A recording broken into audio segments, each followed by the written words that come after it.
আমার সাথে ওর অনেক বছরের রিলেশনশিপ। আমি ভাবতেই পারছি না যে অভি আমার সাথে এরকম করবে।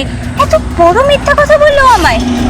কিন্তু তোমার কথা শুনে তো মনে হচ্ছে তুমি যেটা বলছো ঠিকই বলছো। আচ্ছা, তোমার কাছে কোনো প্রমাণ আছে? প্রমাণ? ঠিক আছে, আমি তোমায় যা যা বলছি তুমি তাই তাই করো, তারপর দেখবে প্রমাণ নিজেই তুমি চোখের সামনে দেখতে পাবে।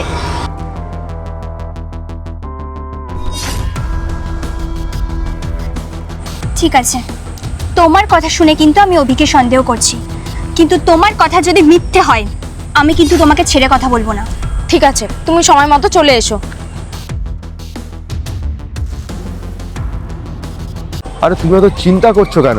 দাঁড়াও না, একবার শুধু ভালোই ভালোই বিয়েটা হতে দাও, তারপর সম্পত্তিটার নামে এসে গেলেই তুমি আর আমি। অভি, কি করছো তুমি এখানে? আরে আমি তো সামনে পুজো একটু শপিং এ যাচ্ছিলাম, ভাবছিলাম তোমার জন্য কিছু ড্রেস ফ্রেস কিনে নিই।